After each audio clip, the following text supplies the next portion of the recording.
نحمده ونصلي ونسلم علی رسول الکریم اما بعد۔ قابل صد بزرگوں، دوستو،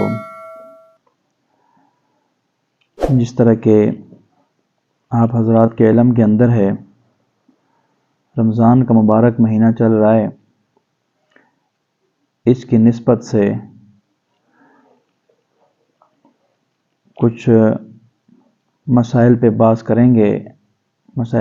کریں گے۔ وجہ یہ ہے کہ ہم یہ جو اتنی بڑی عبادت اللہ نے ہمارے ذمہ لگائی ہے، اس کو کر لیتے ہیں، لیکن اس کے آداب،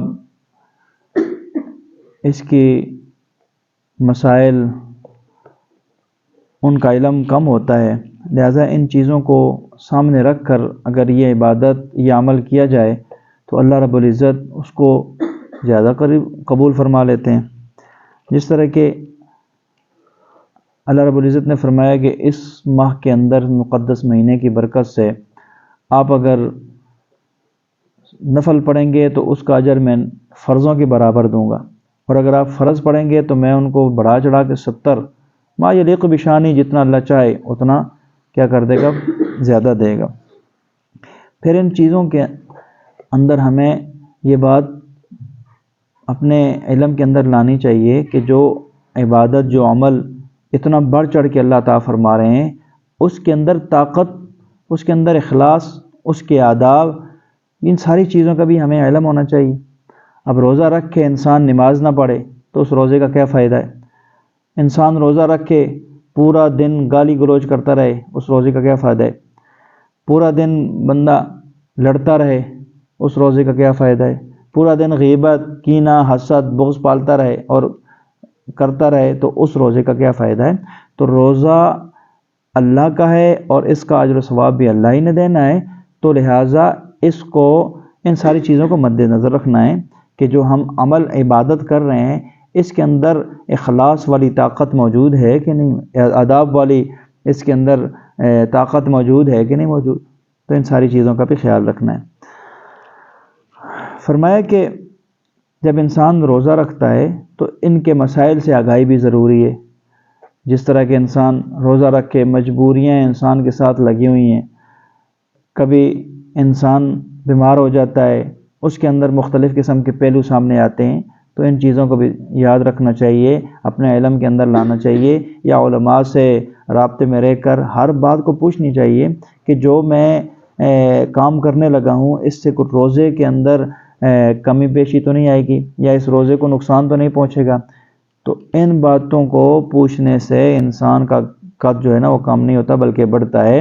تو فرمایا کہ ان چیزوں کا بڑا دھیان رکھنا چاہیے کہ میں اتنا بڑا عمل، اتنی بڑی عبادت کر رہا ہوں، تو یہ کہیں نقصان یا فساد میں نہ آ جائے ہمارے اس تھوڑے سے عمل کرنے سے، یعنی کوئی بیماری کے اندر ایسا کام کر دیا، کہیں ہمارے روزے کو نقصان تو نہیں ہوگا۔ تو ان مسائل پر ہم نے آج تھوڑا سا وضاحت کرنی ہے کہ جس طرح ہم آنکھ کے اندر دوائی ڈالتے ہیں، تو فرمایا کہ آنکھ کے اندر دوائی ڈالنے سے بھی انسان کا روزہ نہیں ٹوٹتا۔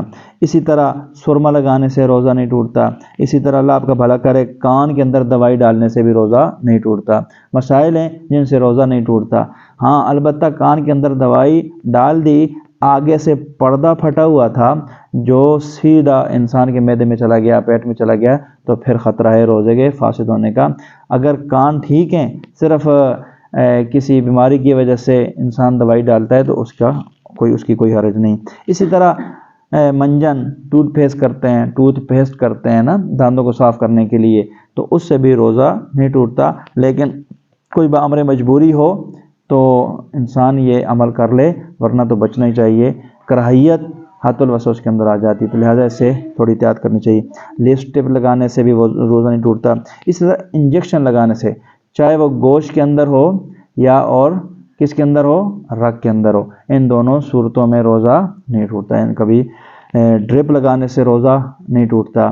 اسی طرح انسولین لگانے سے روزہ نہیں ٹوٹتا۔ بال کاٹنے سے، یا اسی طرح انسان تیل لگاتا ہے، مالش کرتا ہے، سر کی ہو یا جسم کی ہو، تو اس صورت میں بھی روزہ نہیں ٹوٹتا۔ نہانے سے بھی روزہ نہیں، ہاں البتہ انسان بعض اوقات گرمی سے پریشان ہو جاتا ہے تو پورا پورا دن نہاتا رہتا ہے، تو ان چیزوں سے بچنا چاہیے۔ علماء نے منع فرمایا زیادہ نہانے سے۔ احتلام ہونے سے بھی روزہ نہیں ٹوٹتا۔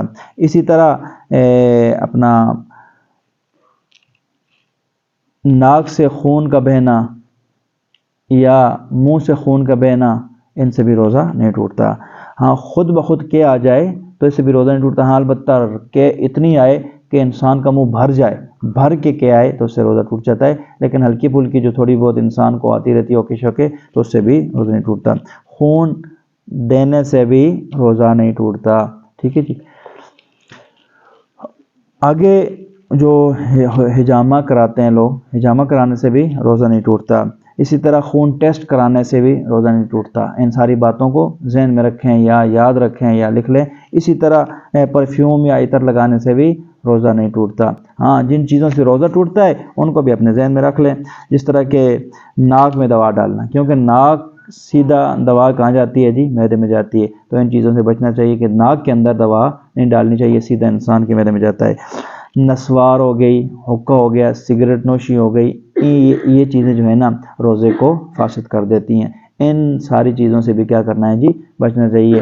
نسوار، حقہ، سگریٹ، ان چیزوں سے بچنا چاہیے، ان سے انسان کا روزہ ٹوٹ جاتا ہے۔ اسی طرح بھاپ جو ہوتا ہے نا، بھاپ لگانا، ان سے بھی کیا کرنا چاہیے جی؟ بچنا چاہیے، اس سے بھی روزہ فاسد ہو جاتا ہے۔ اسی طرح حیض جو عورتوں کو آ جاتا ہے، ماہواری آتی ہے، تو ان سے بھی کیا کرنا چاہیے جی؟ اس سے بھی روزہ ٹوٹ جاتا ہے۔ یہ ناقض روزے یعنی جن سے روزہ ٹوٹ جاتا ہے۔ اسی طرح شرمگاہوں کے اندر دوائی ڈالتے ہیں بوجہ بیماری، تو اس سے بھی کیا ہوتا ہے جی؟ روزہ ٹوٹ جاتا ہے۔ تو ان ساری چیزوں کا بھی خیال رکھنا ہے۔ ان چیزوں کو یاد رکھیے گا تاکہ جو ہم عمل کر رہے ہیں، عبادت کر رہے ہیں، تو اس کے اندر ان میں سے کوئی چیز تو نہیں ہے ناقض روزہ، یعنی روزہ ٹوٹنے والی کوئی چیز یا کوئی عمل تو ہم نے نہیں کیا جس کی وجہ سے ہم روزہ ہمارا ٹوٹ گیا ہو اور ہم پورا دن بھوکے اور پیاسے رہے ہوں۔ تو یہ چیزیں ہوتی ہیں جو ہمارے جسم کے ساتھ تعلق رکھتی ہیں۔ ایک ہوتی ہے ہماری ہمیں روحانی تعلق رکھنے والی چیزیں ہیں، جس طرح کہ گالی ہماری روحانی چیز ہے، اسی طرح نقصان ہو جاتا ہے، یعنی روح کو نقصان ہوتا ہے، اس سے روزے کے اندر فساد آ جاتا ہے۔ گالی گلوچ، غیبت، حسد، کینہ، یہ جو ہے نا روح پر اثر کرتی ہیں، تو ان چیزوں سے بھی کیا کرنا چاہیے جی؟ بچنا چاہیے۔ ہم تھوڑی تھوڑی باتوں کو سامنے رکھیں گے اور یاد رکھیں گے تو انشاءاللہ ہمارے روزوں کے اندر طاقت بھی آئے گی، اور انشاءاللہ اللہ سے امید ہے کہ اللہ کے ہاں قبول بھی ہو جائے۔ دعا کرو اللہ تعالیٰ اللہ ہمیں جو کہا سنا عمل کرنے توفیق عطا فرمائے۔